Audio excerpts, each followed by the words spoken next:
And on a day when I was reading a story about how now in the UK we're going to have an internet safety czar. Yes, we're creating one of these kind of Orwellian overlords to watch over our private messaging, everything we do in the internet, all in the name of making it a safer space for the UK citizens. Never am I more grateful for having a platform like TFR to speak on with all of you great people out there, all the way around the world, and with the people I've got coming onto the show tonight, because it's not just me here tonight. And we've got a very special guest who comes on once a month now. She's starting to become very, very active, going here, there, everywhere, speaking on a number of shows. We'll get to her in just a moment. I'm also joined by my sometime sidekick, Jimmy Jean. How you doing, brother? Hey, I'm doing fantastic. How you doing, bro? I'm doing good, man. I'm doing good. And, the first time we all kind of joined forces on a show a couple of months ago, we got a good energy going, a good dynamic. And tonight we're getting into energy alchemy. So I'm really looking forward to this, man. I know, me too. I'm excited and really happy to have JoJo's energy coming into the Kev Baker Quantum Hut over here on the internet. It's fantastic, man. No, it's definitely good. And without any further ado, then, let's bring JoJo onto the show. And of course, JoJo, for anyone who hasn't heard her before, she's a counselor and a teacher specializing in helping targeted individuals, experiencers, including abductees and love bite victims, MyLabs, SRA victims, and program project survivors, as well as the newly awakened, of which there are more and more every day that passes. Now, she speaks publicly worldwide and is a survivor herself with an incredible life story. And as I say every time when JoJo comes on, please check out our previous interviews that we've done to get some of that backstory to really backfill to where we are today. And just to go on with her amazing bio here, it says for the past 14 years, JoJo has been running something called session work, which is teaching something called the 5 foundations and Psi self defense and protection techniques to these classifications of individuals that I mentioned before. Now, what JoJo does is she ultimately promotes self healing and teaching against what she calls the new cage agendas, something we addressed last time. And if you want to get in touch with JoJo, after hearing her on the show today, we'll provide you with all the links throughout the show. They'll be in the description as well. And let's get to the special lady herself. JoJo, welcome back to the show. Well, thank you for having me, you guys. It's so good to hear from you. It's so good to be back on with the Truth Frequency family. And as always, I'm honored. And you always give me such a beautiful introduction. It's really kind. I'm really thankful for you guys. Well, we're equally, if not more so thankful for you, especially this day, because you were sharing with us just before the show, if we go back a year in time, things couldn't have been more different for you, JoJo, could they? Yeah, a year in time backwards. I spent a year and a half in something I call healing through the darkness. I've told my story on the Nikki Colombo show, a little bit on the Snail show with Gary Warmerdam. I was in a coma last year this time on breathing machines, keeping me alive. And the coma was about 5 days. They had no hope. My daughter executed my do not resuscitate order. And when they pulled me off the machines, I miraculously woke up. So I'm choking up a little bit because I'm really gracious for a girlfriend that pounded the door down 3 days. I had been suffering severe insomnia and hallucinations, and I just was not in my right mind. If it hadn't been for this girl calling 911, I would never have even made it to the hospital to be in the coma. I want to thank my best friend Kimberly and Michael, two of my closest family members, for saving my life. Michael is an energy master, and I had the most extraordinary near-death experience during that coma. And 12 days afterwards, an experience as well. I've written many blogs about, including drawn diagrams of what I was experiencing and seeing those 12 days after I had survived. So yes, I'm happy to be alive.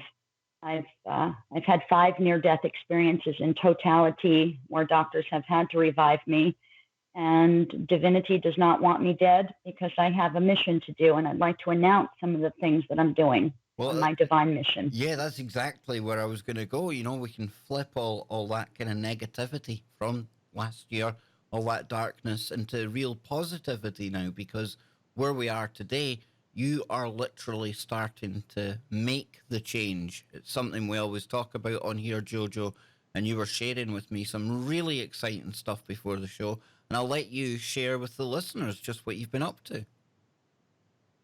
Yes, this is what energy alchemy is all about. I mean, there's formulations to self-healing. We can get into that, but what this healing through the darkness did for me, and I would never recommend the way I did this to anyone. This was a very aggressive way to get through some serious layers that I needed to heal. But with the energy alchemy, what's come out of this is such a stronger, wiser woman here.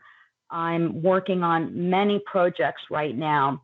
I'm working with the state Senate and judiciary to change laws for victims of abuse, of domestic violence, as well as common law marriage as a side thing my senator is working with. I have some big black tie galas coming up to work with some people with that. I'd like to promote some workshops. They're not yet in the workings, but I did promise a plug for one of my partners, Adam Sanchez, yogi astrologer, who's going to be starting some workshops without me, and then I'll be jumping in about a month or two, doing some things called formula healing, evolving out of trauma, different types of trauma, whether it's narcissistic abuse, alien love bites, MELABS, super soul Jerry, MK Ultra, you name it. Those topics will be discussed in these formula healing workshops. And the other thing that I'm working on are potentialities in 2 things.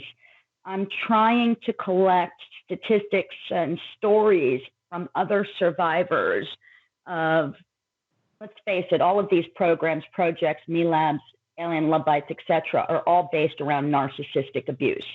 So I'd like to collect stats and stories from men and women worldwide on their conversations with their narcissists. So I can teach formula dialogue to victims and what to look for when the narcissist is speaking to you as well. And then also some devaluation stories. I want to get people's, what experiences of how they were devalued, and sort of collect stats and make books out of these, maybe 1 or 2 books out of these. So lots and lots going on. I think that's, and I'm still in recovery as well. Well, I think that's really exciting, and like I say, you're really starting to get out there, really starting to get your message out to people that really need to hear this, because we've been talking in previous shows about this rise of this narcissistic mindset. So I'm really encouraged. I'm really excited for the work you're doing, and I love the idea of you putting together these books, Jojo, because like you say, you're obviously here for a reason, and it's definitely to help get this message out there, and it's definitely to help other people who have been in the same or similar situations to yourself. Yeah, and I've been listening a lot to Chris Geo speaking about NPCs. So, I do have to change my bio, and we have to address narcissism and these NPC type people that don't have organic consciousness, that don't have, their unconscious dissonance to them, whether they're soulless or demonically possessed, bots, Borgs, AI, augmented, whatever. These NPCs are playing a big role in this narcissism of ours. So, we need to really address the narcissism here that's involved in these layered things. Yeah, between secret space programs and alien love bites and military laboratory. All of that is sexual predators, narcissists. People are criminals, folks, criminals. Some of them, not all of them are criminals. Some of them, are just unconscious dissonance, unconscious, non-organic consciousnesses, running programs. Jimmy, let me bring you in here because this is the kind of thing that you get into sometimes as well when it comes to, as you affectionately call them, the robotoids. Well, yeah, and I think JoJo just hit on a really important. It's like you just hit a tuning fork, JoJo, when you said programming, because I see over the last 20 years there's been a big push in social engineering to show reward for narcissistic behavior, like on game shows like Survivor or Big Brother. The way that you win is by any means necessary. Lie, cheat, steal, whatever you got to do to get your $1 million. And pretty much, I mean, that to me, that's the thread that I see running through, our civilization. Everyone's concerned about self gratification at any cost. Whatever that means. Even in a sexual situation, a lot of people are doing that from a narcissistic point of view, and I think that having some sort of a method for people to be able to sort through the morass of darkness that's out there, JoJo, is just really fantastic, and I can't wait to hear more about what you're doing. Yeah, I'm almost needing a physical team with me at this point, so I'm calling in favors from the universe to send me some people as a team to help me really put this out there, and we get it out worldwide so we can really start educating properly with self-healing, and we can also find the solutions in how to stop this behavior. Because we're not only finding it in the narcissistic individual who can very well be a sociopath. We're talking all of our serial murderers are narcissistic sociopaths. But also the codependent, they share the same coin, and there's a rim that separates them. So they exhibit some of the same behavior. One is a survival thing. One side of the coin is a survival thing as the codependent. And the narcissist on the other side is, the unconscious dissonance, the sociopath, the alcoholic, the drug abuse, the sex addict, the narcissist, the NPC. So we need better education and we need solutions. So if we get the better education on self-healing, these formulas, these quicker formulas to identify what you're dealing with, once we can obtain that, we can have easier solutions out of this and break this magic spell. Black magic at its finest, really, if you think about it. It's more than just the programmed game in the Matrix. We've got elements of black magic here, folks. Jimmy? Yeah, so I mean, codependency is something that a lot of people just in general aren't aware of. People may be aware of it sometimes if you have an alcoholic, like you mentioned, in the family. A lot of times, family members in alcoholic families, those family members will be codependent, and they don't realize it until the alcoholic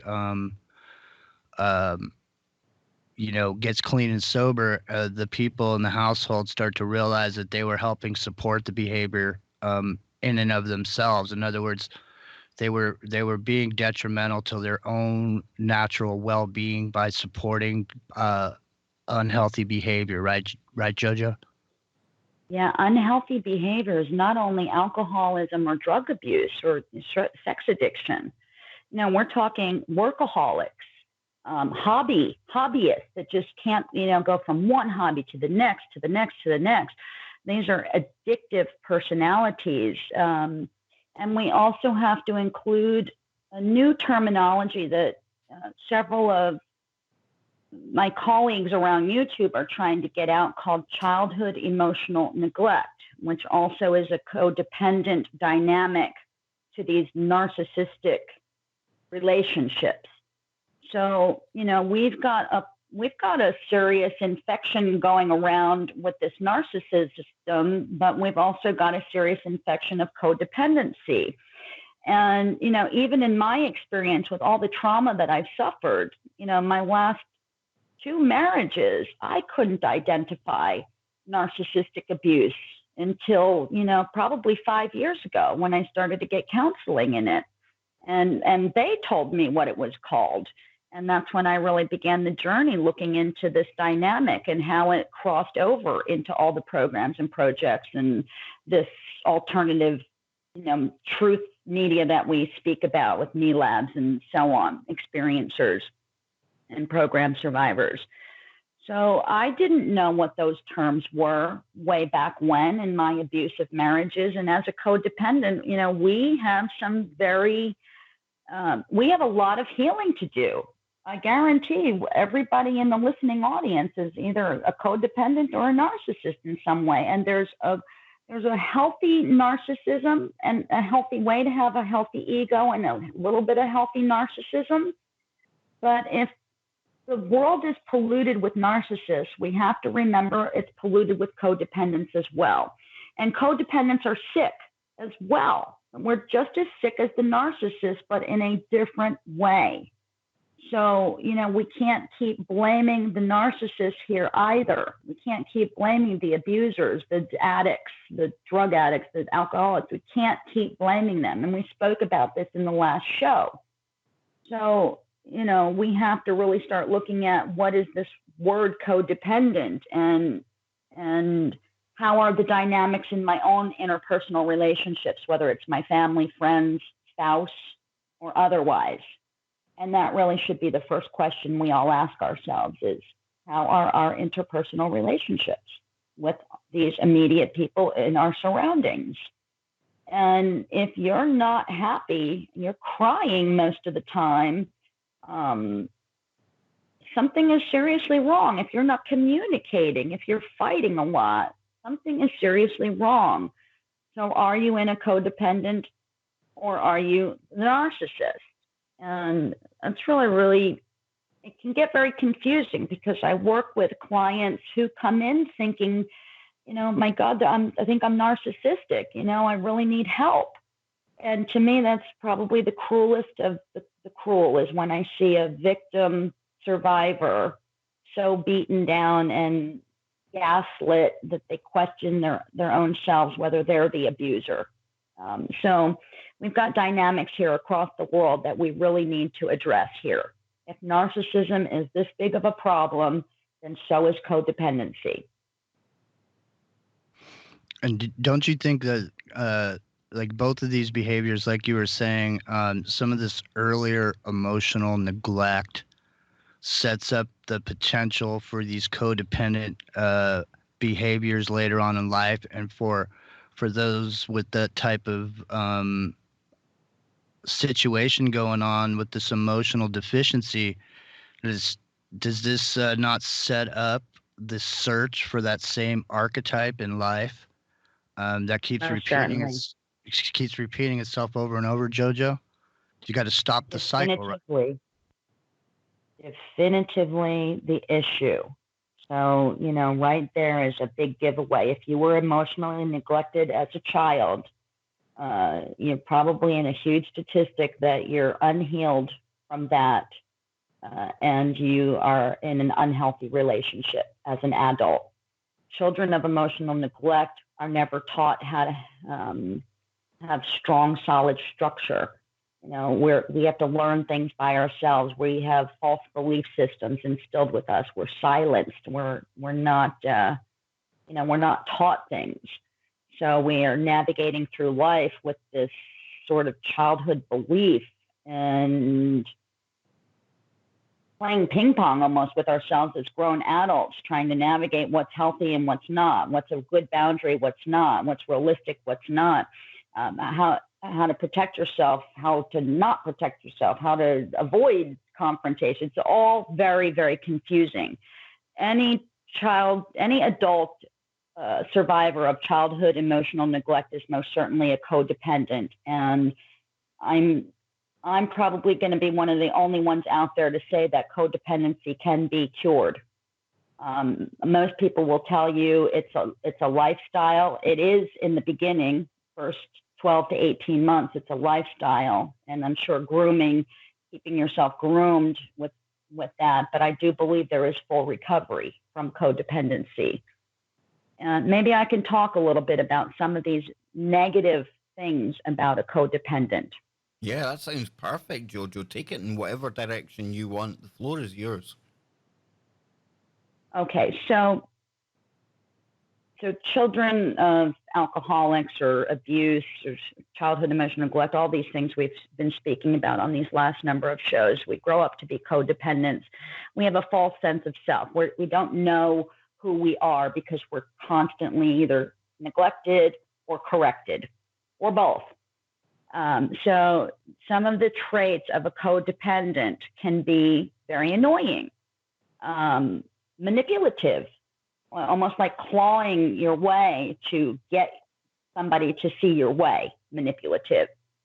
We could be very pressuring. When something's not right, we feel something's not right. We pressure the other person, the family member, the friend, to make things right. We can be very indirect. We don't know how to make decisions. People have always either talked us out of our decisions or made decisions for us or taken away our right to feel or have rights. We can overreact. We can underreact, but we rarely act. So if you overreact or underreact, you're not acting, that's a dead giveaway. There's a lot of procrastination. There's a lot of anger, rage from holding things in, not being listened to. We're emotionally reactive instead of being logical.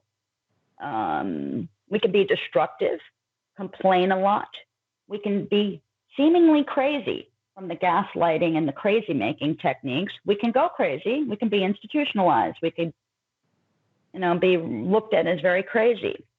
A lot of repressed anger, bitterness, helplessness, guilt, shame, distrust in ourselves, distrust in others, loss of self-esteem, loss of self-control, loss of self-respect, loss of hope, hopelessness, and a self-betrayal to being honest about being an abusive dynamic.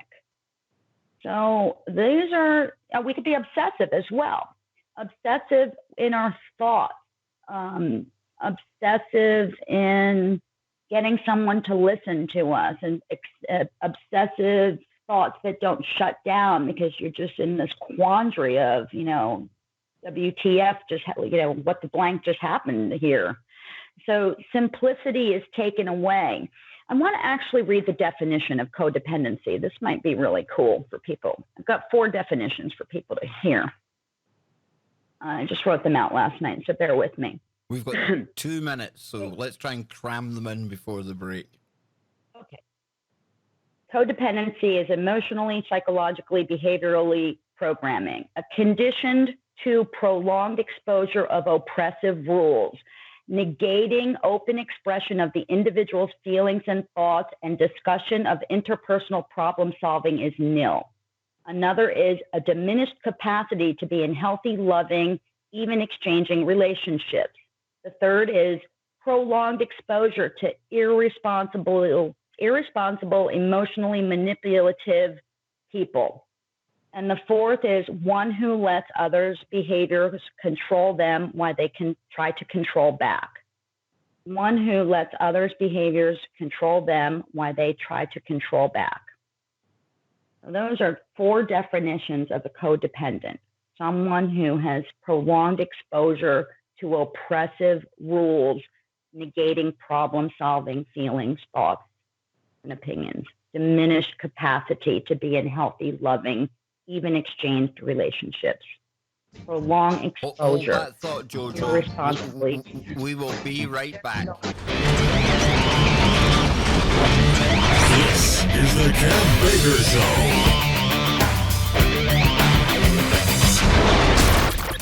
JoJo Seebacher is here with us on the Kev Baker Show today. I've got Jimmy Jeans in the house as well. Remember to check out JoJo over on Facebook. She's got a page over there where you can get in touch with her. You can find out about those 5 foundations that I was talking about and that we've covered before on the show. And today, just before the break there, JoJo was breaking down the 4 definitions of codependency. And of course, as always happens here on TFR and seems to be on the Kev Baker Show, you know, the conversation continues during the break. And Jimmy, some of this is, or all of this is really resonating and familiar with you tonight. And you were getting into some stuff with JoJo during the break. Would you like to share that with the audience, man? Yeah, I mean, we were kind of talking a little bit about, 12-step programs, and I spent, the majority of my adult life, I was in Alcoholics Anonymous. I was clean and sober for 25 years.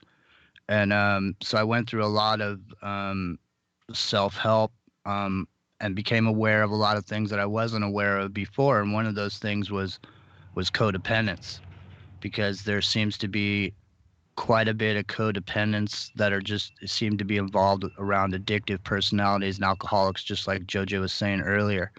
And so, I mean, I think that some of the signals, some of what I've learned over the years is that these signals that we are given as children, however we're treated by our family, our immediate family, wherever we grow up and learn our emotional behavior from, whatever we define what love is based on how we were treated as children. And so when JoJo brings up this emotional depravity that goes on, the starvation of any kind of positive interaction, causes that child to grow up and think that that's what love means. And so they seek out these partners in life that constantly neglect and abuse them, because in their mind, the more they get neglected and abused,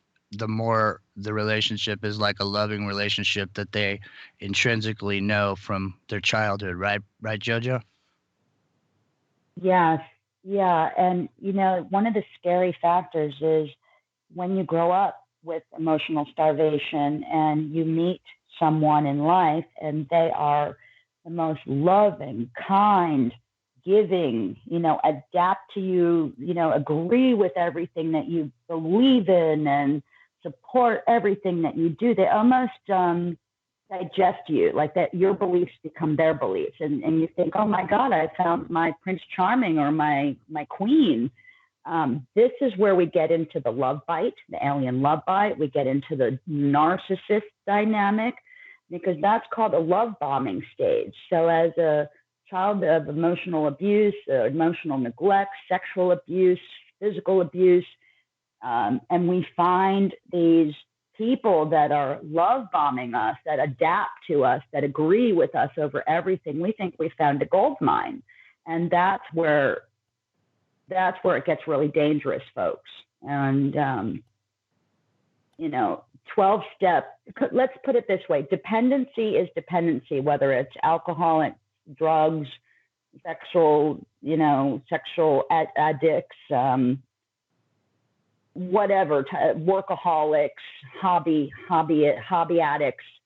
It's a dependency on something. But when there's the element of that love bomb, that true narcissist that may not even know they're a narcissist, they may not even, there's several types of narcissists we've discussed on the show as well. But that's the stuff that kills you, folks.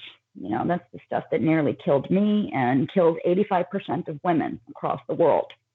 So these are big statistics we're talking about. And narcissism, we're talking 1 in 3 are a narcissist, 30% are sociopathic, 85% of victims attempt or achieve suicide, 85% of women wish they were beaten or raped instead of the narcissistic abuse, and these are massive stats. So those massive stats consist of a codependent in there. And codependents also have some other ugly behavior. We're talking about insecurities, feeling unappreciated, and holding aggression from not being appreciated, approval seeking. We over coddle, we over nurture, we over apologize, we overly support somebody when they're undeserving, or we've exhausted all of our means to please. And perfectionism is another one. Being restless. These are just really, they're not healthy traits of the other side of the coin. So we can't keep blaming narcissism on this. We have to look at codependency just as much as narcissism and fix that side of the coin so we can find solutions to end the narcissism. If we heal as codependents, dependency on whatever, we can heal the narcissism, because they can't feed or fuel off of us then, could they? No, you're absolutely right there. Jimmy, sorry, I thought you were going to jump back in there, Jim. Yeah, I just wanted to say, early on in my 12-step adventures, I had realized that I was choosing a certain kind of a person to be in a relationship with. As far as, my partner, a female partner in my life, I was choosing a certain type of person. And the person that I was choosing was not good for me and caused my life not to work out in such a positive way. And so once I realized that, though, I did my best to try to recognize that. But that same character would disguise themselves differently, but the problems were there just the same. In other words, it was wrapped in a different package, but the problems were still there, that were going to be there from the get-go, because I sought out a particular archetype because of the way that I was raised. I was looking for a specific type of person. And so early on in my sobriety, there was a lot of these relationships, these short relationships that didn't really go anywhere because, things would always end up, the same. There was always drama. There was I would always pick the wrong person. There's always this drama, even to the point that after I realized all this and I did a bunch of work on myself, JoJo, that I found somebody that was really great, just a great person, super energetic, never a bit of drama. And for some reason, I just could not be in that relationship, because I was so used to there being something going on all the time that's what I sought out. And even to the point where I felt that relationship, even though it was a good one, wasn't good for me because it didn't look like what I was used to. And that's kind of what people do, isn't it, JoJo? That same thing? Hopefully not anymore, because there's better counselors out there teaching some of the things that I'm starting to teach as well. Yes, I have to say, yes, that's true. With codependents who do the self-healing and they find somebody like you found in that partner, it feels very boring, because there's no ugly dynamic anymore. You're getting mutual exchange. You're getting problem solving. You're not having those adrenals. Do you remember last show we talked about how the body actually, you wonder why your brain can't shut off. It's because your body, your adrenal and your nervous system has those responses that have to heal. And once they're healed, you're in a healthy dynamic. You're not getting those rushes of oxytocin or adrenaline. But again, the individual isn't giving it enough time to find that passion, to find the romance, to find the sexiness in that safe person. Believe me, the dynamics are so much better than the fuel fighting that you were used to. when you do finally find the healthy person, a lot of codependents say, but they're boring, JoJo, they're boring. And I went through it too. I thought, these people are just, they're not enough, they're not strong enough men for me. I need a king. I need somebody with strength, and this feels too, safe. But when you get to the dynamic of that even exchange, when you have somebody working with you to problem solve, when they're not knee-jerking agreeing with you, and you're not getting, you're getting healthy debate, the passion is so much more beautiful and intense and gorgeous. It is such a different feeling than that adrenal stuff that you had the dynamics with those unhealthy people. It's so much better. You described it perfectly too, because it is a physiological reaction inside of us that causes us to seek different things, right? And so we've talked about before. There's a guy that wrote a book called The Hacking of the American Mind. And in that book, he talks about the difference between serotonin and dopamine, and how, serotonin and dopamine are infused into our system based on happiness or pleasure. And, he talks a lot about how happiness are things that don't cost money, and pleasure are typically things for gratifying ourselves, and that we get a jolt of serotonin. Every time somebody likes something we post on Facebook, we get that little jolt and that kind of reaction. So some of these relationships, because of that physiological dynamic that may be missing because of all the drama in the past, it seems different, but it's because you have to learn what things mean in a different context now. At least for me, what I had to do is I had to realize that that there still could be energy exchange between people in a relationship, but it doesn't have to be friction. It can be a melding of the energies and an exchange going back and forth, and you just have to. It's a different taste. You have to learn. It's more of a subtle thing than it is an extreme thing. Right, and we can't forget about oxytocin either. It's called the love chemical, but we often do not address how oxytocin works in the dynamics of abuse. And that's where Stockholm syndrome develops, or trauma bonding develops. It's the same chemical, whether you're abused or whether you're being loved. That is a really difficult dynamic to even navigate through when you're trauma bonded to a narcissist or an abuser. We have so many of these labels out there to really address, and hopefully be able to put it into a formula that we can, go from point A to, point number one to maybe a 12-step kind of thing, give a formula for this new dynamic of healing. And really one of the first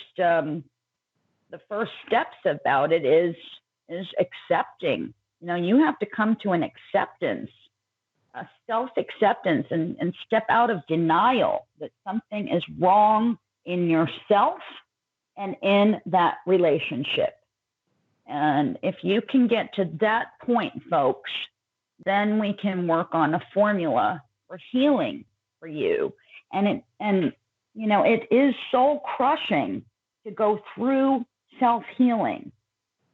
But when you get through the first 3 months, I promise you the pain is nothing like it is in the beginning. And things really begin to solidify. With the 5 foundations I teach, one of them is called Peptide Pep Talk. You have a whole different dynamic of the way you speak, the way you're thinking.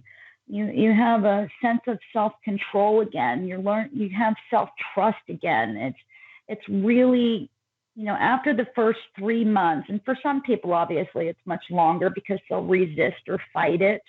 And they've got shitstorms all around them, and it's very difficult to navigate through. But once you get through first push, I could promise you folks, there's such beautiful light out of this that your soul explodes and you evolve into not only really loving to live life, but your soul purpose is so strong. Your soul's role is so strong.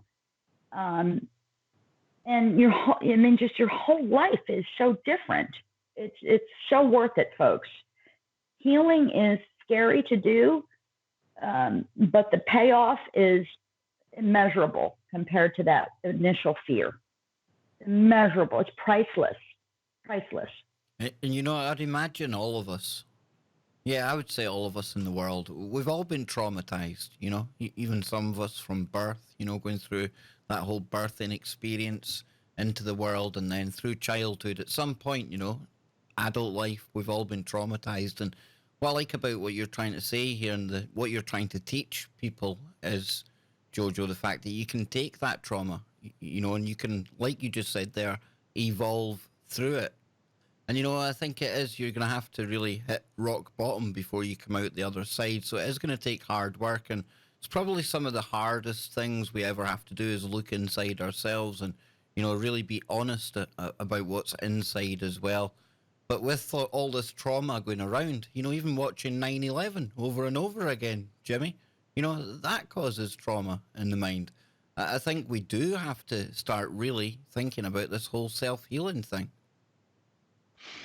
Well, most of these 12-step programs that exist, they don't, it's not just for alcoholism. There's a 12-step program for just about every single thing that there is affliction to man. But the first step in most of these 12-step programs is admitting that you have a problem and that you need to find a solution for yourself somehow, whatever that means. And luckily, JoJo has been through, she's been down the path, she's been through the abyss. She came out the other side, and she has something to offer to help people get through some of what goes on. I mean, it's hard to avoid your upbringing.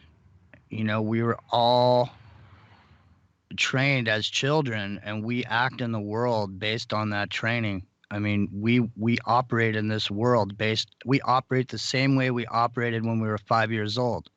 When we wanted to get something out of the room, or we wanted somebody to do something for us when we were little kids, we did something. And whatever that is and however we had to do that, and however we were successful, is how we operate in life today. We do the same things. I mean, you'll see some people, they constantly have a drama in their life. They're all, every time they call you, there's a drama. And it's like, exactly. You're talking about me again, Jimmy. Is that you talking about me again? I've always got a drama when I get in touch with you, man. There's always something going on at this end. Yeah, I mean, you know what I'm saying, right, JoJo? I do, because I've lived in survival mode since I've been 3 years old, guys. Everything from SRA, sexual abuse, military laboratory, government programs, narcissistic abuse, childhood emotional neglect. I've got experience, but I believe wholeheartedly after, these death experiences, 3 in 1 year, after those experiences alone, I do believe I chose to go through everything, even including the alien love bites. Okay, I'm going to throw that one in too. Well, and dealing with oversold Jojo, people. let me throw this in, because I would never wish any one of those things that you mentioned there on any person, not even my worst enemy.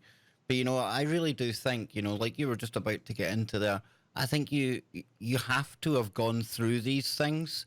And you have to have really experienced that abyss that Jimmy mentioned a moment ago to be able to even dare to try and help people in a similar situation. And, that is, in my opinion, why you are still here today. And, this, if you weren't now to be going on to help people, what would it all have been for? So you're exactly where you need to be right now. And I hate saying that because of the I childhood know. and everything you've gone through, but I know you understand exactly where I'm coming from.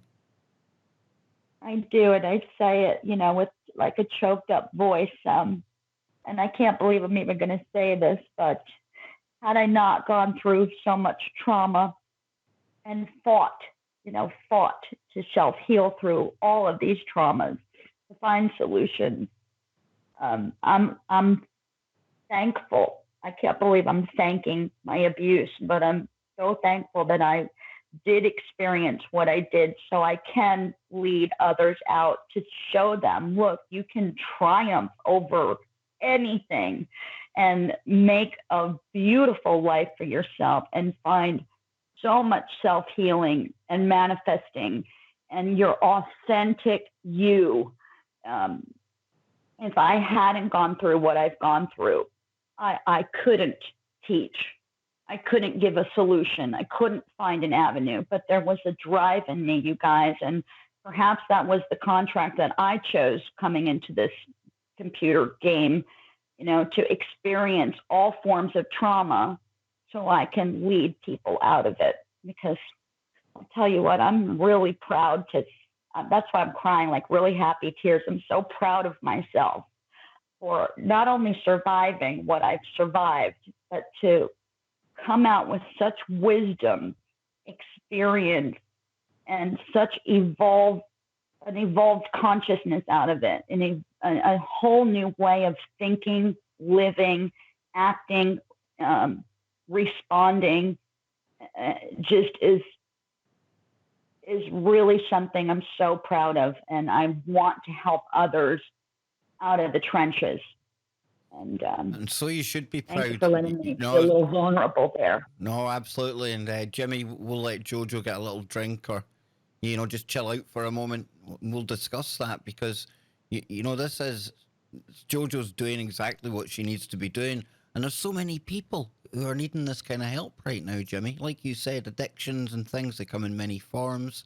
This codependency thing we're talking about. Last time on the show when we were discussing the statistics about narcissism and narcissists, Jimmy, I was just left shaking my head. So, we talk about living in strange times, but tonight, not so much to laugh and joke about like we usually do, because this is really serious stuff and something that affects all of us to some degree. It is. It's an important discussion to have for sure. And, having somebody to share their experience, strength, and hope with another person, somebody who's walked down the path that can the value of one person helping another through something that they've gone through themselves is unparalleled. I mean, that's why these 12-step programs work. That's why Alcoholics Anonymous works, is because you don't know you're an alcoholic until you go to an alcoholics meeting and one day hear a guy tell a story up on that platform sounds exactly like you. Because that's what happened to me. I mean, I didn't think I was an alcoholic. I was going to meetings. I was just going to get through what I was getting through, and then I was going to get on with the rest of my life, But it turned out, luckily for me, one day I heard some guy, and he happened to have a story just like mine. And, he looked like me. He had long hair, da-da-da-da. And so I identified, and that's, a big thing, Kev, is the identification. But once you can identify what it is that's going on, you can start trying to fix it. And then, like we were saying, you admit that you've got a problem, and then you do the thing. You put your one foot in front of the other, because faith without work is dead, right? So just because you reach out and you want to be saved, it doesn't mean that you just lay there and wait to be saved. That means you get up and you have to do the work, and some of the things that JoJo's put together that help you get through some of these things. I mean, this is a complex issue, and I'm so glad to be a part of the conversation. Thank you so much for having me here, Kev. I really appreciate it, man. Absolutely. And, just listening to you there, we're just about to come to the break, so I don't want to get launched into anything new just yet. But after the break, we're going to shift gears a little. We'll see if JoJo wants to explain more about these NPCs, because this is something myself and Jimmy have spoken about before on the show. Love to get other people's opinions on this whole thing that really, came to public attention not too long ago. Lots of talk about NPCs, and we often talk about this show here about living in a matrix.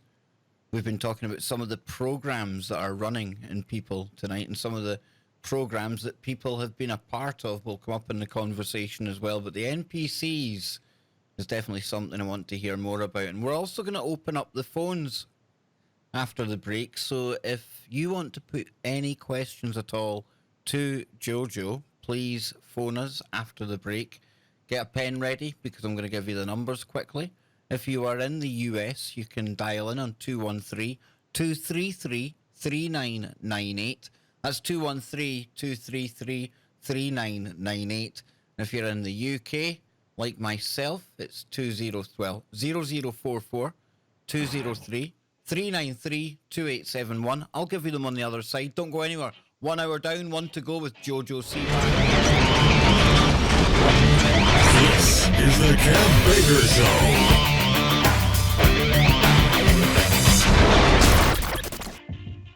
Hour number 2 already. Can you believe it? What a fast hour of radio that was. And this happens every time when JoJo Seebacher is live on the Kev Baker Show. I've got Jimmy Jeans here as well. And JoJo, we were talking there in the first hour of the show. And towards the end there, you got a little bit emotional yourself. And before we shift gears, is there anything else you'd like to say on anything you covered there in the first hour of the show before I start to pick your brain a little more on these NPCs and probably get into a little bit more of the cloning and things before, hopefully we get some people calling in with some questions for you? Well, thank you for having me and letting me be vulnerable. And I can't believe I'm to a place today where I can thank my abuse for being in the place I am today. So that was really very nice to let me be that vulnerable. The second thing I would like to say is the psychic reading I gave away last month, the person never contacted me. So if there's anybody in the chat room, I'll pick somebody else for a free reading, a free 1 hour reading. Just mention that you're interested in. I'll hop on the chat room and pick someone if they want a free psychic reading.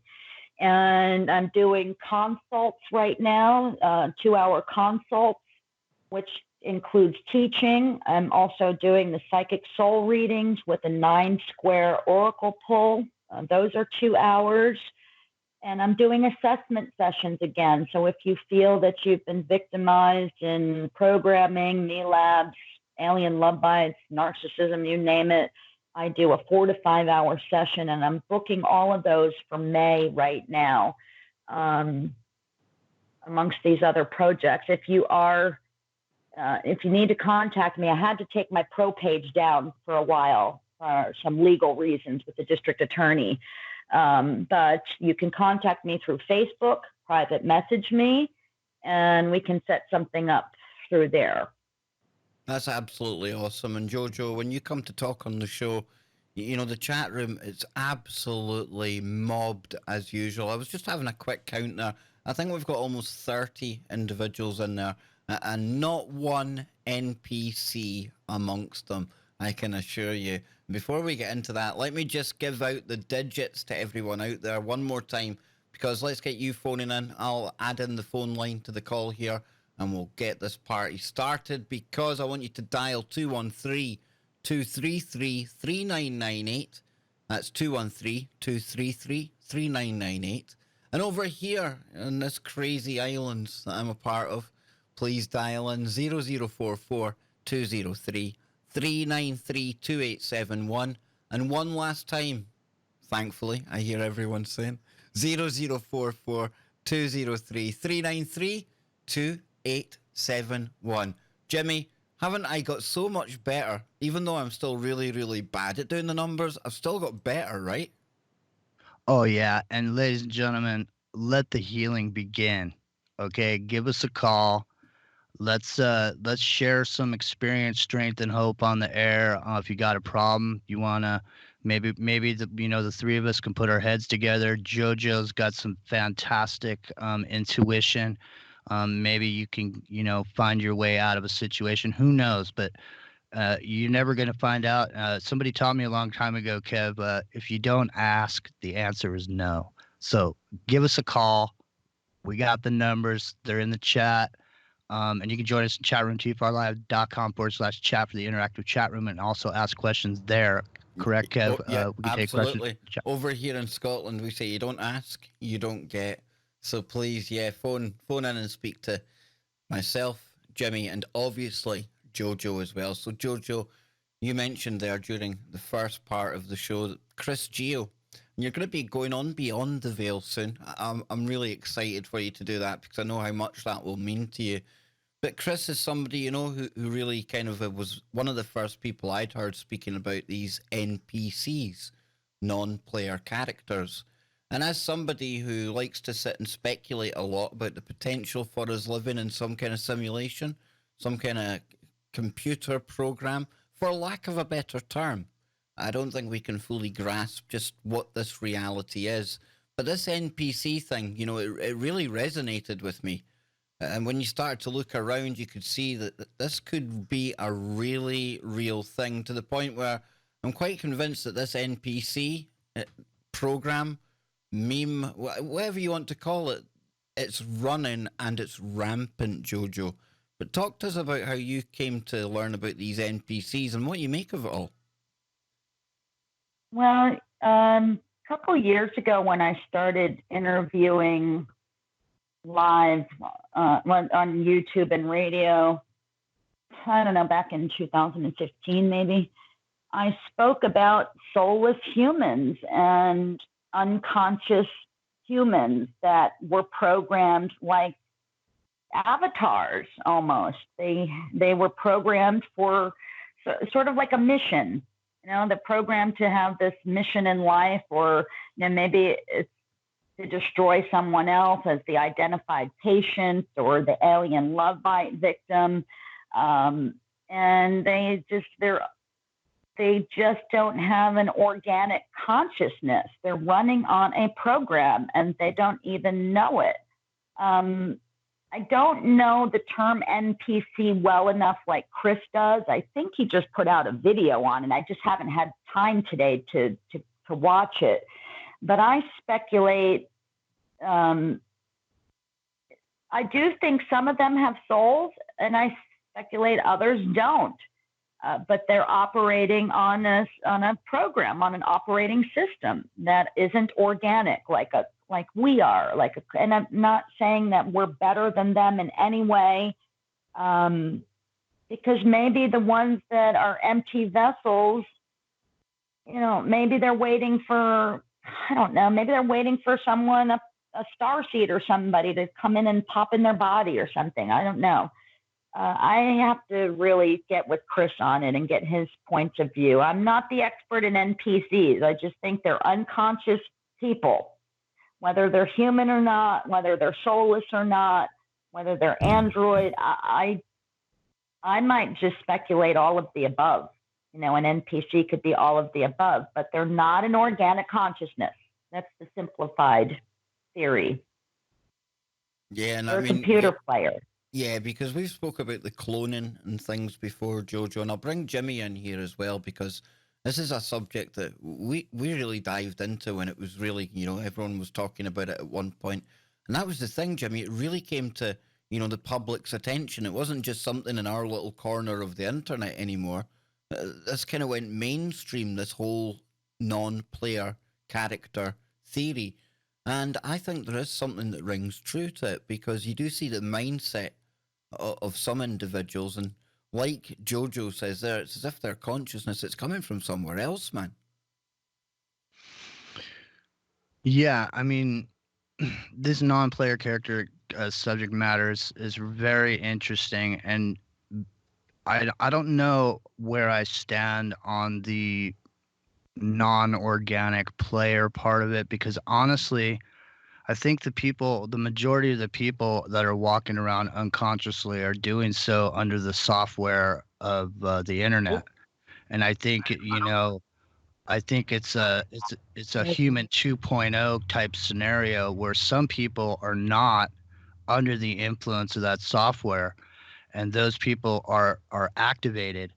And I think all it really takes to activate one of these non-player characters is some sort of a way to snap them out of the software, whatever that might be. It might be a piece of information. It might be a path they go down, a rabbit hole. But there are, it's not to say that there aren't organic non-player characters. I mean, because we've talked about some of these synths, Kev. Some of these new life forms that are coming into play here in the future. That's right. There's so many nuances to so many different kind of branches to this whole NPC thing. And like you say, I mean, physical people around us, they can fall into this category with the programming that they receive from the mainstream media and the indoctrination that they've had throughout life. That's one form of an NPC. And then again, there's almost this kind of when the group NPC mentality gets together. It's like when there's this almost different consciousness takes over that group of people. But again, just programs running. And you can go all the way, like you said there, Jimmy, right out to the fact that we have the potential for synthetic beings. The robotoids, as we often refer to them as, living amongst us. Geordie Rose, it's no secret, he's talking about the fact that these synthetic robots are going to be living beside people in Vancouver. One of them already goes out to work every single day, has a bank account, gets paid. These things aren't around the corner. They're not in somebody's mind. It's real. So, it's a whole different spectrum of things that this NPC could cover and fall into. And again, this Matrix idea, JoJo, and the various programs that could run in the Matrix, we could look at narcissism being one of them. I mean, is that how you view reality, the universe? Do you look at the simulation theory as being basically our best explanation or closest to where we are? Definitely. And I kind of agree with you guys. I think it's a little too early to speculate and identify exactly what these NPCs are. I mean, what if we were to ask one of Geordie Rose's, robotoids or clones or a clone, do they know that they're a clone? Do they know that they're robotic? What would their answer be? If you asked an individual, a human with a soul who's been through programming, are you aware you're programmed? Most likely they're going to be in denial of that. They're not going to know that they're programmed, right? A narcissist doesn't know that they're a narcissist in many cases unless they're an overt narc. Covert narcs are very different. Are the clones and the robotoids and the AI the same? Are they aware that they're clones, AIs, and so forth? If a program survivor doesn't even know that they're programmed, does a clone know that it's a clone? Does an NPC know it's on a non-player character? That's exactly what I was going to say. I look at an NPC. Yeah, NPCs are very similar to Eve Lorgan's work on the dark side of Cupid. Someone that has an agenda in their, programmed in them to destroy someone's life. I mean, there are probably variations to the NPC, different levels to the NPC, just like a computer game. There's different levels of these characters in these computer games that these kids and adults are playing online. I think, maybe one NPC gives information, the other one gives the secret to the, where the key to the door is. Maybe you go, they got another one that gives you ammunition for your guns. There's different players in these games, and there's different levels of these NPCs that are going to affect an individual's life, especially if you're a TI, a targeted individual, or a love bite, in a love bite. See, sometimes, Jimmy, are those people NPCs? Yeah, sometimes, Jimmy, I sometimes wonder if I suffer confirmation bias, because I do play a lot of the games, right? So I come across a lot of these NPCs. You see a lot of their characteristics. You get to learn that kind of computer definition of the NPC. And then I can absolutely extrapolate that out into the real world. And you can almost identify these NPC programs, archetypes, characters, different roles they've got in society around the world, all around us. But then again, that's why I'm hesitant to go to, it's a definite thing, Jimmy, because I know that I'm biased because of the gaming world, right? Well, yeah, I think so. And I mean, when I'm here listening to the conversation here, what's going through my mind is this NPC thing almost represents what it's like in high school. Because the player characters or the characters that are doing something about something in life are going through their life, and all these NPCs are watching somebody else do something in their life, watching somebody else, getting the juice out of somebody else's success, never stepping away from the non-player character, just being content to be in the sea of mediocrity and only observe other people going through their life, going through the game or playing the game. You're not good enough of a player to actually step into the position of holding the joystick in your hand. And I think that's a big misconception about life in general, because a lot of maybe these NPC people that we're talking about, maybe all they need to be is activated in some way, give them some kind of a spark in their life, some kind of a reason to live beyond the software that we're talking about, the social media, the everything, books, magazines, all of it. It's all designed as a role model for us, because the worst thing that can possibly happen is that the human race realizes that we are all divine creators and we are in charge of the reality. And the whole reason for capturing our imagination as children is to keep us locked inside a box. And Jimmy, I'm, obviously a big fan of Ike. He's coming on the show next month. And he, amongst so many more, talk about, one consciousness. And I do think we're all expressions, all different, versions and variations and experiences of that one consciousness. And then if that is the case, then, then these NPCs that are around us, the human ones at least, guys, they're coming from that same consciousness. So that's why I think there's definitely a case for some other kind of consciousness that they're plugged into. Call it some artificial hive mind that they're being integrated into, some alien consciousness, some other conscious source that they're coming from. If not, then they're just exactly where they need to be, because they're obviously coming from the same consciousness as us. What would you say to that, Jojo? Or Jimmy? Artificially created consciousness versus divine consciousness. Yeah. There's this guy named. Go ahead, Jimmy. Oh no, go ahead, Jojo. There is this guy, I listened to a fantastic interview several weeks ago, a guy named James True, and Mark Gray interviewed him on his theory of AI, maybe going back towards the Atlantean days. And please don't quote me on this, folks, because it's been like 3 weeks since I heard this interview. You've already got me hanging off every single word with the subject matter. Okay. So he thought that this AI, this singularity, was running Atlantis and everybody was living, even we could go into pre-Atlantis, however he, speculated this machine was running everything, and technology was high grade and integrity was high grade, supernatural abilities were high grade, and something traumatized. Wait a minute, guys. I think AI. Two secs. Something's happened to the network. I think somebody's called the network, knocked us off. 2 seconds. Okay.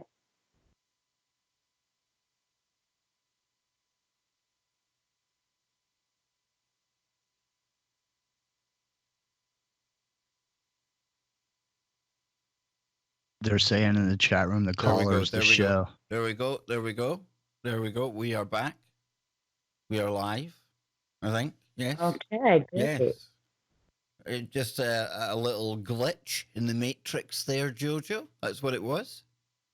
But you were telling us about a podcast you had heard maybe 3 weeks ago or so. Take it away from there, Jojo. So James True, you might want to have him on your show. It was absolutely fascinating to listen to. He had a theory that this AI was running everything beautifully, and somehow it got traumatized. So it's in traumatization mode, and this is why we have the matrix that we have today with all of these problems, all of this trauma, all of these abusive things, these constructs of lies and things, that if we could somehow, what's the word I'm looking for? Nurture and teach the machine how to heal, that it's safe again, that it doesn't have to be on its defensive survival victim mode, that maybe we could heal the whole conglomerate of the planet and free ourselves of the matrix. I hope I even presented that right. The guy's name is James True, folks. Go look for his interview with Mark Gray. You will be floored. I cannot speak the way James does. It's not my topic, but it was so brilliant. And I really think there's something to him. Hopefully maybe Chris and Sherry will have him on too. This guy has some really wonderful theories about mind control. Jimmy, this AI. This sounds like it'd be up your street as well, Jimmy, so it does. Yeah, it sounds good. It sounds really good. I was recalling earlier when you guys were talking, it made me remember a little piece in that CIA document that we had gone through when we were looking at the psychotronics. And there's a part in there where it says that the mind doesn't create consciousness, that consciousness it flows through everything, and that consciousness creates the mind in the person, which is pretty interesting because it kind of ties into what we were talking about with that with the NPC thing, because if consciousness is something that exists and there's somebody that's quote unquote not conscious or doesn't have the consciousness, maybe it's only because that's their limited ability to tap into that universal consciousness. Who knows? It's a super interesting subject, so I can't wait. What was the person's name again, JoJo? His name is James True, True, and the man that interviewed him is a French-Canadian guy named Mark Gray, Gray, I believe. That does sound good. If I can find, I'm sure I have it bookmarked somewhere, guys. I can send it to Kev, and Kev can send it to you. It's not my forte about, this matrix system. This is where I think you guys can really speculate a whole lot better than me. I'm here as a trauma specialist to help people recover. It's my area of specialty. And if I hear an interview on it that really resonates, I'll share it. I'll digest it. I can't wait to listen to Chris's thing on the NPCs as well. I'd have that bookmarked to listen to after we're done tonight. But, we still have these 7 hermetic laws. We have many more than 7 hermetic laws. There's so many different laws of the universe. If we even look at the all is mind law, mentalism, the universe is mental. The all is an undefinable force. It creates all there is in the mind, created us. Sorry about that, folks. And we have a mind that creates with the universe inside of us. So is it a redundancy, infinite, all is mind? If the universe is outside of us, that created us, we created a universe inside of us, and so on and so on and so on. Or there's the dimensions. We can get really deep on this stuff, My head has already gone to another dimension. It's gone that deep already. Did you warp speed out through I did. time portal for a second? Absolutely. I don't know if I'm in the past, present, or future, or all 3 at the same time. And who knows, Jimmy? Jimmy actually looks confused. So there's also a theory, just to throw a monkey wrench into everything. Oh, we love monkey Some wrenches. people, some people speculate that dimensional beings are just versions of ourselves. I've That heard, kind of mind warping. yeah, I've heard stuff like that before as well. The greys, that we hear so much about. Rays, Yeah. even demons, things of that nature. Spirits, a spirit coming to visit you might be part of you coming to visit you. It's really, there's a lot of wonderful things that our mind can expatiate on. And look, most human beings work with about 12% of their brains. The Stephen Hawkings of the world work with about 17% of their brains. So how do we unlock the rest of our brain? Where we're all trying to put this together with, we're operating on 10 to 17% of our brains, depending on how consciously awake we are. I'd like to think us conscious, awakened folks have as much brain power as a Stephen Hawking, if not more, because we do dimensionally travel. We do vision work, astral work, things like that, and the ka and the ba and all that. But how do we, if we had 100% of our capacity, I don't think we'd all be swimming around trying to find these answers. I think you've been far too generous. I think you've been far too generous giving me and Jimmy anywhere near 10% of brain capacity. Honestly, you'd be lucky if me and Jimmy hit 5% on a good day, JoJo. No, agree. No way, no. So look at it like junk DNA. That stuff that they call junk DNA is far from junk, in my opinion, my humble opinion. I think of the brain the same way. What about that other 80%, 80 some odd percent of your brain that's untapped, not just there, just sitting around, just be 80% unused. It's like your DNA. I hope that simplifies it for people. We're dumbed down absolutely. For a reason. We are all swimming around looking for these answers. Here we go. We'll be back after the break. This is the Cam Baker Show. Segment already. This has been an unbelievably fast show. It really, really has. I have to thank JoJo Seebacher, Jimmy Jeans. A brilliant conversation so far. We've got one segment to go. And of course, we've got the phone lines open for all of you to phone in to speak to JoJo. Don't be shy. If you're in the US, it's 213-233-3998. That's 213-233-3998. And in the UK, it's 0044-203-393-2871. That's 00444-203-393-2871. So, JoJo, you do a lot of work over there on Facebook, and you encourage people to contact you over there. But tonight, you're doing something very special for all of the people in the TFR chat room, aren't you? Because you're offering one of our lucky listeners, somebody in there at tfrlive.com/chat. Give you a couple of seconds to get there. I'll let you tell the listeners what you're offering. Yeah, I know everybody out there, maybe you have a trusted friend, or maybe you don't have somebody to trust to talk to.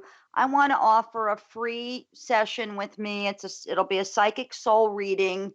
I'll pull some cards with you, but it'll also be more like a one-on-one. Ask me as many questions as you want about a problem in your life, and I'll help guide you through it. So I think it's a great opener for people that really want to look into self-healing, to have a psychic soul reading with me. And because of my experience working with the military and being enhanced as a child with all those medicines and needles and, similar to that character 11 on Stranger Things, I read very different than normal psychics. I will not predict your future. I'm not going to tell you, who the love of your life is.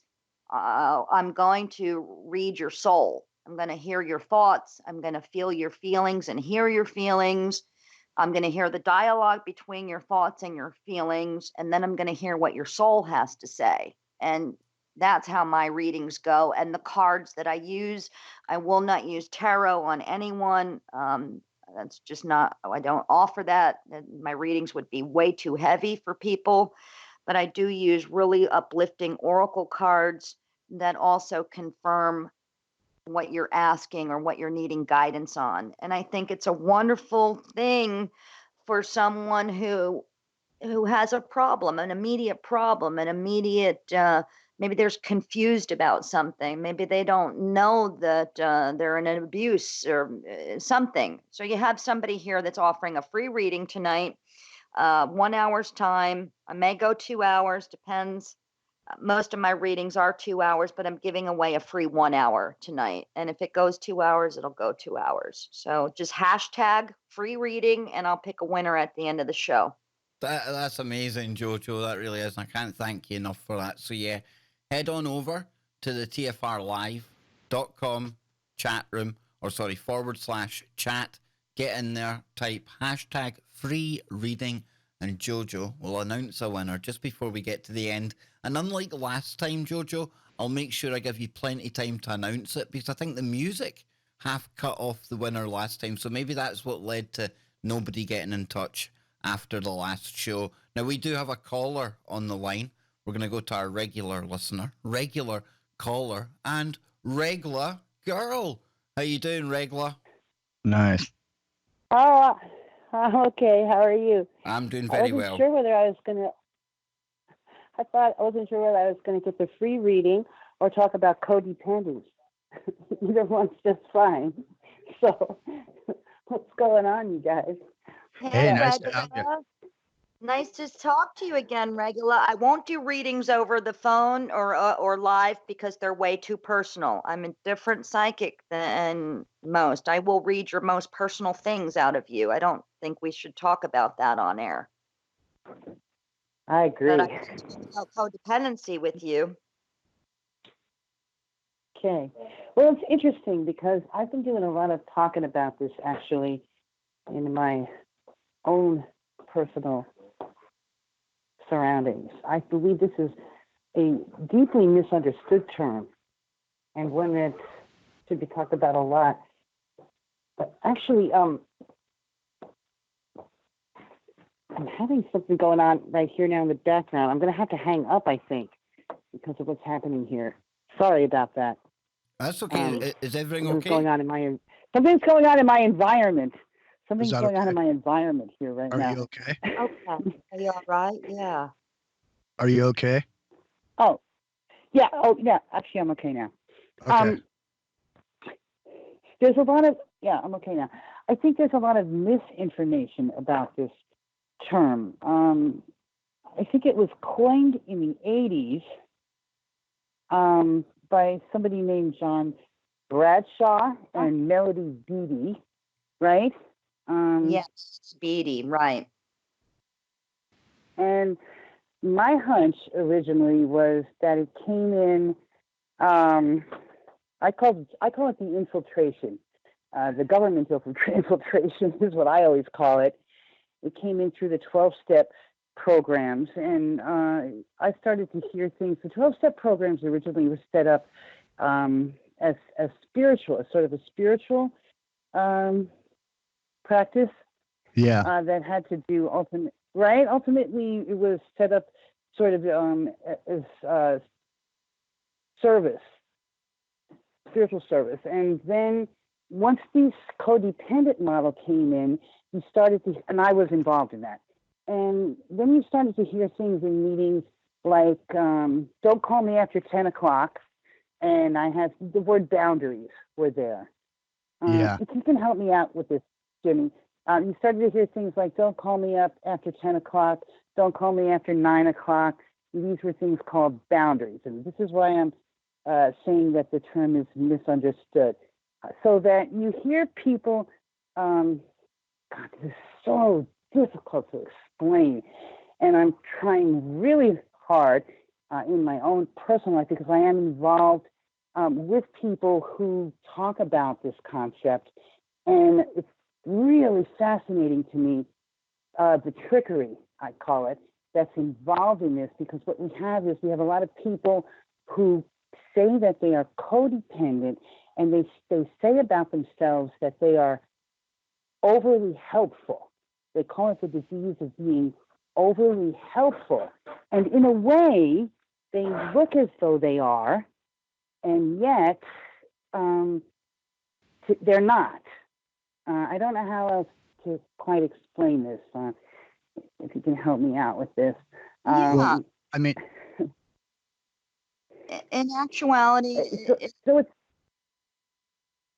this. Yet they're very controlling. It's the control factor. They really now John Bradshaw, and there was this other man named Charles Whitfeld who started this movement and wrote some books. And his model was called the healing of the inner child. He wrote some books about the healing of the inner child. That model, and the reason why I'm bringing that up is because he had a model. It's called the critical parent. There's a part of us that maybe is the critical parent within, and I'm using that part of us, if there is one, because I say that the part of us, the controlling person, it seems that part of the controller gets very loud and took over these people who say they are the very helpful people. They seem to run these codependent groups who are, quote, the very helpful people, who then set the boundaries, who now don't answer the phone after 10 o'clock. So, which in my experience, if you're a food addict or a drug addict or an alcoholic, to tell you the truth, that's when you need the most help. That's when you're the loneliest. Where am I going? Can you help me out, Jimmy, here? I just got kind of lost. I can actually simplify this for you, because that type of codependent is, okay, one of the definitions is one who lets others' behavior control them as they try to control back. We have there's too much control. We're trying to over control because we've never been given control. We've never been allowed to have control. It can be annoying. It can be control freak. It could be over helping when you're not really helping. Over coddling. I mean, that's not helping a child when you over coddle. When you over coddle a spouse, when you over help, you're enabling an alcoholic when you're over helping. So is that what you're kind of getting at, Regla? That obsessive control? Yeah. So yes. So there is that enabling. There is that enabling disease and that piece of it. However, there's also when you bring that piece into a population where service, love without a price tag. When you bring that into a population where self-centeredness, okay, is also the disease, because that's what we have going on here too in the world. That's narcissism. That would be self-centered. Self-centered. That's right. We have narcissism going on here too. It seems as that maybe that's another way to say it. That we also had going on at the same time narcissism as a disease, which certainly was not handled. We had not even, so let's go back to the 80s, where this concept of codependence was introduced. We had not even begun to put a dent into the disease of narcissism at the time. And yet in comes, this concept of codependence, which I think, put a break on, the beginnings of the solution of narcissism. Just the beginnings of that. It just begun to be started, and yet in comes this. Oh yes, that's what I'm trying to say. And yet in comes this new concept of codependence. And I saw, because I was involved in it, like Jimmy, I was involved in the 12-step programs, and I saw people, when they saw this new concept of codependence, you know, like, oh, they got. I saw how excited they got. Oh yeah, I can set boundaries. Oh yeah, I can stop telling people to stop. I can start telling people to stop calling me. They got excited. I could see how excited they were. They could set boundaries now. You know, they were almost too excited about it to set these Probably boundaries. For the when wrong reasons. They were given permission to be selfish. That's what it was. And the wrong people started setting the boundaries, and they were given permission to do it. That's what it was. Did I say that clearly enough, or in well, a way that was understood? I think we've been allowing that a whole lot longer than the 80s, though. I mean, look at our history. Look at our history books. Look at all these wars and religions murdering people and wars murdering people and the patriarch murder. I think this has been people with boundaries and the wrong boundaries. Look at our elite system of construct. They're all the wrong boundaries, right? And everybody's following all of these illicit boundaries. So I think it's very perverse. And I'm wondering, was AA? I thought AA came out in, wasn't it like 54 or something, or I forget when AA started. Was it in the 80s? I thought it was much earlier than that. That the No, word no. pendant. Yeah, I mean it started way earlier than that, but this is an interesting period of time because the decade of decadence was the 80s. I mean, I was in the 80s. Right. Everybody was snorting blow, everybody was having sex, everybody's running around doing whatever because money was flowing. And then into the 90s is when the people that actually survived the 80s were still alive. Most of them got into 12-step programs. Okay, so I was in Los Angeles in the 90s, and so most of the meetings I'd go to were in Hollywood and around, the areas. So there was a lot of celebrities that were in 12-step programs. And so these 12-step lexicon got into the public psyche. So words like codependence, words like boundaries, all these things became common language because so many people that were in the public eye that were speaking to people publicly through the media, were using these languages to describe what was going on. And we became this, in the 90s became the self-help decade. Gotcha. Seriously, right?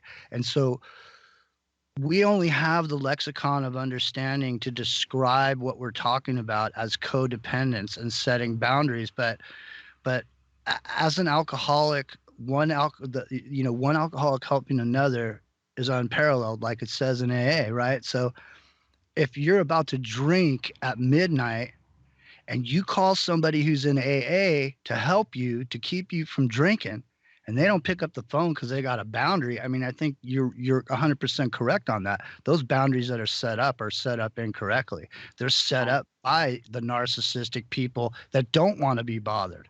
They got what they wanted, okay? They got sober. Okay, there was somebody there for them when they called when they were going to drink. Okay, but now it's time for them to do what they're supposed to do. And I got boundaries. I don't want to hurt myself psychologically. I'm hurting myself so bad by buying into my codependent behavior by allowing you to call me after 10 o'clock, Regla. Is that what you mean? You know what else is a good point? I wonder if it was all set up. Exactly.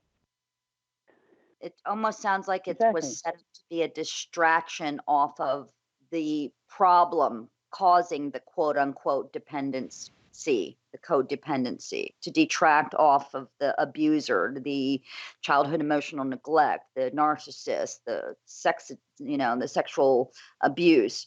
It almost sounds like it was set up as an agenda but look how it's backfiring. You said the 1990s was the self-help decade, right? Out of the 80s. I survived the 80s too. I was with RCA Records in LA. Nice. Well, then you were in the thick of it. I mean, you were in the middle of it. You saw the whole thing. I mean, half the places I used to go to, I'd see like Steven Tyler, I'd see the Red Hot Chili Peppers, I'd see, I can talk about Robin Williams now because he's dead. Most of the biggest names in Hollywood were sober and getting sober. A lot of them, you know what? When Robin Williams said when he had 25 years sober, he was going to have a drink, and he did. And you know what? He went down the tubes, man. It's just that quick. And So- look how it detracted everybody off of the abuser side of things again, the narcissist, all this self-help. How do we know how to self-heal if we don't know how to identify where the injuries come from? I mean, sexual abuse is very apparent. Most people don't understand childhood emotional neglect. Not many people even understand the narcissism term. This is all very new territory for all of us. But how do you understand codependency if you don't understand why you're codependent? Well, so Whether let's look at some of this emotional neglect. Okay, let's say that a son or a boy, has a family, and he's raised by a family, and his mother doesn't show any outward affection or love towards the person. So that person grows up, and then what? He wants to. Who's he trying to find? Who would you say, in your opinion, who would that person try to be trying to find? Would he be trying to find the woman that could never love him? very much so. Ever capable of loving him, or is he looking for the woman who really wants to love him? Or is that what you're saying? Is that He thinks he's that looking perpetrator would show up, they would overwhelm this person with love in the beginning, and then turn it around on him and not give him the love that he was looking for, and use that as a weapon to destroy the subservient slave. Is that what you're talking about? That's one option, yes. Or he could grow up being very emotionally narcissistic himself, very cold and neglectful himself. He could grow up wanting the perfect relationship or being overly loving, overly pleasing. So there's different avenues. Right. So he goes. So let's say he in trying to seek out that love that he didn't get, he puts out all this. He puts it out in such a way that he's always trying to get that.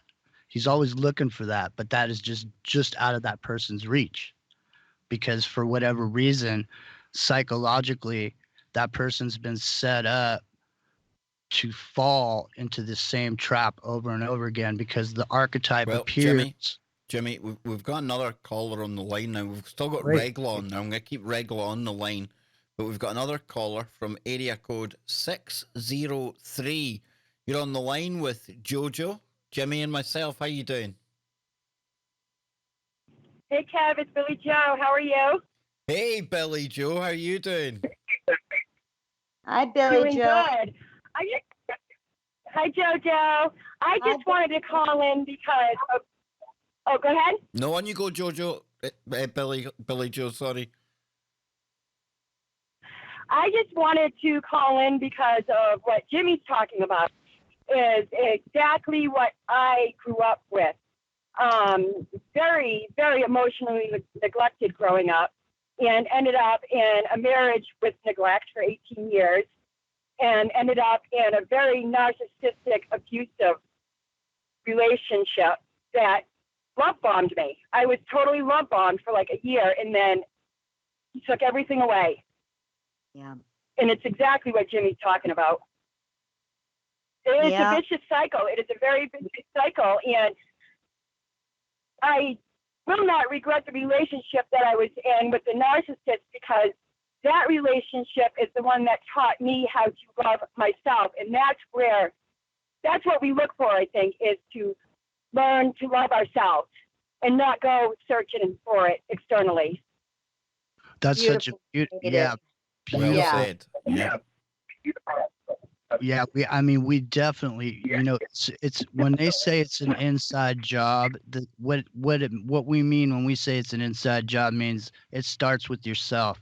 Start treating yourself how you want to be treated, and be good to yourself, and And then if we get something from the outside to add in that is good, it's easily recognizable to us because we know how we want to be treated. So if we spend time making sure that we're as good to ourselves as we possibly can, love ourselves as much as we can in every single way, take and make yourself your lover.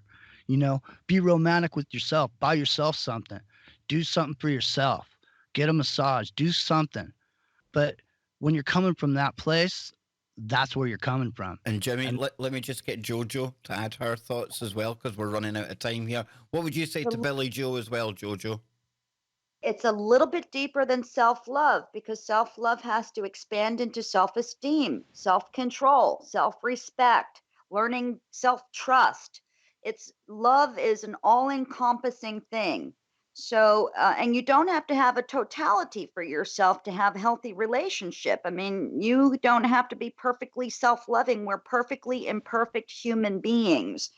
So, as long as you know who you are, you have self esteem, confidence, you trust your decision making, you can speak your boundaries, you love who you are, you can still be imperfect and find a beautifully healthy relationship. So, Well, self love is an all encompassing thing because anybody can say, I love Yeah. myself. Anyone can say that, but do you respect yourself? Do you have self-esteem? Are you fear-based? Are you lack-based? Are you hopeless-based? You know, are you disrespectful to yourself? You know, do you crush your own dreams? It's all revolves around self-love. It's self-healing more than self-love. and let If me you're jump in there because, healing, you again, could be in a healthy relationship. yeah, we're running out of time again. But before I let Billy Joe go and Regla go, Billy Joe, I have to thank you for being a mod over on the YouTube channel. And I hope that your research into Tartaria and the mud floods, hope it's going well. I'll try and get, I had Max Egan on the show there last week about what happened in New Zealand. I think I'll need to invite him back on to get into all of this hidden history that I know that you're really deep into. I just want to thank you for all of your support, Billy Joe. Thank you, Billy Joe. What an You're very inspiration. welcome. Oh, you're welcome. And you, Regla, I want to thank you for being on the show today as well. You know, really, really great Well, stuff. thank you too. No, really Yeah, great stuff. Regular, And that was a great point to bring up as well. So thank you so much. absolutely. And I'll let the callers go there because we're almost running out of time. And I want to give you enough time, Jojo, to pick out who gets a free reading. Yeah. Now, last month, I don't know. I heard our show, so I know we announced on air. That person just never contacted me. You've got to contact me through Facebook, folks, on private messenger. I'm going to pick. Now, I want to thank everybody who hashtagged in. And there was a lovely gal that wouldn't hashtag because she wanted someone else to get it. I thought that was just beautiful. Um, I'm going to pick Jasmine Teal as the winner for the free reading. Contact me private messenger. And Nancy Nancy Lalonde, since you wouldn't hashtag, I want to give you a free reading too. Oh, I can't think of a better recipient. Nancy, well done. We'll be back tomorrow, same time, same place. Wherever you are, make it TFR.